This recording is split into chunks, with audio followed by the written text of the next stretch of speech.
Hello everyone, welcome back to my YouTube channel Connects Classes. In today's class, we will take a deep understanding about the drug metoclopramide. So what is metoclopramide? It's a type of drug which comes under the classification of antiemetics drug. It is a prokinetic agent. ये prokinetic agent है. अब ये क्या होता है prokinetic agent? Drugs that promote coordinated movement of upper GI tract and fasten gastric emptying. ये एक ऐसा ड्रग होता है जो प्रमोट करता है, मतलब स्टिमुलेट करता है coordinated movement of upper GI tract, मतलब एक साथ इंटीग्रेटेड मूवमेंट करवाता है अपर जीआई ट्रैक्ट का, और ये फास्टिंग करता है गैस्ट्रिक एम्पटिंग को, मतलब स्टमक को खाली करवाने के लिए ये हेल्प करता है. सो अब ये अपर जीआई ट्रैक्ट क्या होता है? ये जो है एक पार्ट है हमारे डाइजेस्टिव सिस्टम का. अपर जीआई ट्रैक्ट और लोअर जीआई ट्रैक्ट, दो जीआई ट्रैक्ट होते हैं, ये पार्ट होते हैं हमारे डाइजेस्टिव सिस्टम का. अब ये जो अपर जीआई ट्रैक्ट है ये इंक्लूड करता है हमारे ईसोफेगस मतलब फूड पाइप को, स्टमक को, डुडेनम को और स्मॉल इंटेस्टाइन को. और ये जो लोअर जीआई ट्रैक्ट है वो इंक्लूड करता है large intestine, rectum and anus. तो इसका जो काम है कोऑर्डिनेटेड मूवमेंट करवाना. मेटोक्लोप्रोमाइड जो प्रोकाइनेटिक एजेंट के अंडर आता है उसका काम है कोऑर्डिनेटेड, मतलब एक साथ ये सबका मूवमेंट करवाता है, ईसोफेगस का, स्टमक का, डुडेनम का और स्मॉल इंटेस्टाइन का. और फिर उसको फास्टन करवाता है गैस्ट्रिक एम्पटिंग में, ताकि जल्दी जल्दी हमारा स्टमक खाली हो जाए. मूवमेंट से क्या होता है? डाइजेशन इजीली होता है, फूड मूव करता है फिर डाइजेशन होता है. देन आफ्टर गैस्ट्रिक एम्पटिंग मतलब हमारे पेट अच्छे से खाली हो जाएगा.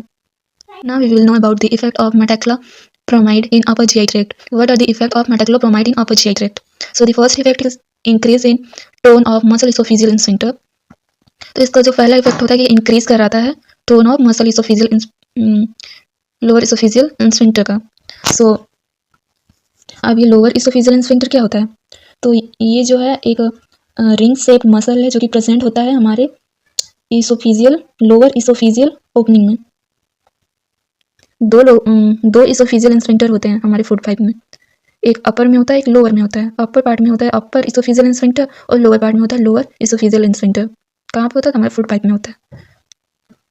ये दोनों क्या करते हैं? सेंस करते हैं जब कोई फूड आ रहा होता है. व्हेन एनी फूड या लिक्विड पार्टिकल जब हमारे माउथ के थ्रू आ रहा होता है ये उसको सेंस करता है. Then it relaxes. फिर ये जो स्फिंक्टर है ये रिलैक्स करते हैं सो दैट जो भी फूड पार्टिकल या फिर लिक्विड आ रहा है ये प्रॉपरली पास हो सके हमारे स्टमक में.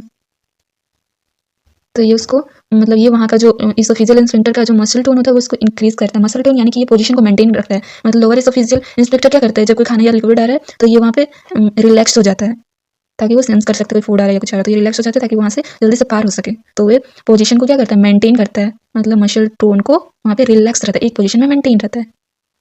ठीक है. Now the second effect is increase in tone of antrum contraction. तो ये जो है इंक्रीज करता है एंट्रम कंट्रैक्शन को. ठीक. वहाँ का जो मसल टोन होता है वहाँ को ये इंक्रीज कर देता है. एंट्रम कंट्रैक्शन कहाँ पे होता है? तो ये हमारे स्टमक का जो लोअर पार्ट होता है वहाँ पे एक स्ट्रॉन्ग कंट्रैक्शन होता है जो कि ब्रेक करता है हमारे लार्ज फूड को इनटू स्मॉलर पीसेस में. ठीक. After breaking it into smaller pieces ये मिक्स होता है गैस्ट्रिक सेक्रेशन, जो भी गैस्ट्रिक मतलब डाइजेस्टिव जूसेस होते हैं वहाँ पे ये मिक्स होता है. देन वहाँ से डाइजेशन स्टार्ट हो जाता है. So the second effect is increase in tone of antrum contraction. Now the third one is relaxation of pyloric sphincter. जो pyloric sphincter होता है वहाँ पे relaxation होता है. तो ये pyloric sphincter क्या होता है? ये एक मस्कुलर वाल्व है जो कि कंट्रोल करता है outflow of gastric content from the stomach into the duodenum. तो वहाँ मतलब ये कंट्रोल करता है, मस्कुलर वाल्व पाइलोरिक स्फिंक्टर वो कंट्रोल करता है कोई भी, जैसे कि कोई भी फूड पार्टिकल या कुछ भी कंटेंट आ रहा है, गैस्ट्रिक कंटेंट जो भी आ रहा है, तो ये इसको वहाँ से पास होने में हेल्प करता है स्टमक से डुडेनम तक. Okay. Now the fourth effect is increase in peristalsis of small intestine. तो ये पेरिस्टाल्सिस में हेल्प करता है, वहाँ पे इंक्रीज कर देता है ये स्मॉल इंटेस्टाइन में. पेरिस्टाल्सिस मूवमेंट को ये इंक्रीज कर देता है स्मॉल इंटेस्टाइन में. पेरिस्टाल्सिस मीन्स ये एक मूवमेंट होता है, मतलब सीरीज ऑफ इनवॉलेंट्री मसल का कंट्रैक्शन होता है, मतलब एक मूवमेंट होता है इनवॉलेंट्री मसल्स के द्वारा जो कि मूव करता है फूड को. कोई भी फूड वगैरह या फिर यूरिन है या फिर बाइल है वो पूरे बॉडी में उसका मूवमेंट कर. और अगर ये बाइल है तो ये इसका मूवमेंट करवाता है from the gall bladder to the duodenum. Gall bladder से लेके डुडेनम तक ये इसका पेरिस्टाल्सिस करवाता है. So the effects are completed. Now we will understand about its pharmacokinetics. अब pharmacokinetics क्या होता है? It's the movement of drug throughout the body. Movement of drug into the body. Body क्या करता है ड्रग के साथ? जो हम लोग ले रहे हैं ड्रग, तो बॉडी उसके साथ क्या कर रहा है? या फिर इसको हम लोग कैसे ले सकते हैं, तो उसके बारे में आप जानेंगे। तो क्या कैसे लेते हैं इसको? So it is taken orally, क्योंकि ये क्या करता है, रैपिडली एब्जॉर्ब करता है, and excreted in urine. We can take it orally so that it will absorb rapidly and excreted in urine. Absorption कहाँ पे होता है? तो एब्जॉर्प्शन हमारे स्मॉल इंटेस्टाइन में होता है। देन इट एक्सक्रिएशन प्रोसेस कहाँ पे होता है? तो ये हमारे किडनी में होता है। एक्सक्रिएशन प्रोसेस जो हमारे किडनी से स्टार्ट होता है, ये क्रिएट होता है थ्रू यूरिन। कोई भी ड्रग लेते हैं तो ये यूरिन के थ्रू हो जाता है, या फिर यूरिन के थ्रू भी हो सकता है, या फिर हमारे स्वेट के थ्रू वैसे भी ये हो सकता है, या फिर through stool it will excrete. Now we will know about its uses. So its uses are, we take it as antiemetic, क्योंकि ये एंटीमेटिक ड्रग ही है तो हम लोग इसको एंटीमेटिक की तरह लेंगे। एंटीमेटिक मतलब ये कोई भी अगर हमारे वॉमिटिंग हो रहा है तो इसको ये रोकता है। मेटाक्लोप्रोमाइड का काम है इसको रोकना, antiemetic. Now the second use is gastroesophageal reflux disease. So we can take it to cure from the disease gastroesophageal reflux disease. में डिजीज का ट्रीटमेंट होता है, उसमें भी इंक्लूड होता है। गैस्ट्रोइसोफेजियल डिजीज क्या होता है, चलिए इसके बारे में जानते हैं। So it's a digestive disease. ये एक तरह का डाइजेस्टिव डिजीज है जो कि स्टमक एसिड या फिर बाइल जो है वो इरिटेट करता है हमारे फूड पाइप की लाइनिंग को। हमारे फूड पाइप में जो लाइनिंग होता है तो वो इसको इरिटेट कर देता है। इस डिजीज में ऐसा होता है।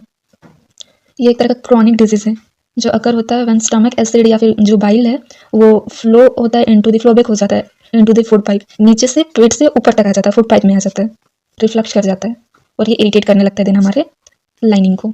स्टमक मतलब जो फूड पाइप का लाइनिंग है उसको इरिटेट करने लगता है।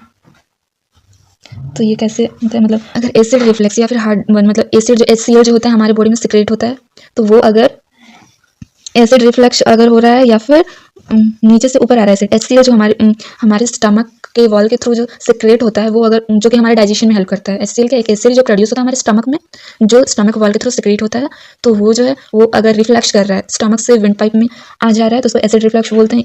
या तो वो हो रहा है या फिर हार्ट बर्न मतलब सीने में जलन हो रहा है more than twice a week, एक सप्ताह में 2 बार से ज़्यादा हो रहा है, देन इट में इंडिकेट GERD, मतलब देन इसको हम लोग बोल सकते हैं कि उस पर्सन को गैस्ट्रोइसोफेजियल रिफ्लक्स डिजीज हो रहा है।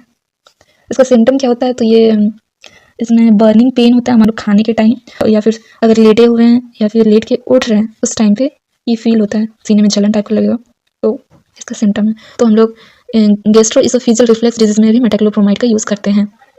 Now the third use is to stimulate gastric emptying before general anaesthesia in emergency surgery.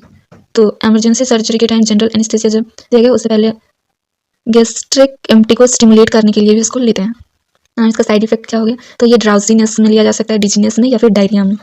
Drowsiness मैंने बताया था, या स्लीपनेस फील होगा इसमें, या फिर टायर्डनेस थकान जैसा चक्कर जैसा आएगा, या फिर water stool diarrhoea water stool pass हो सकता है इसमें, इसका side effect. So that's all about metoclopramide. Now in the next lecture we will know about domperidone. So for today, thank you. Have a nice day.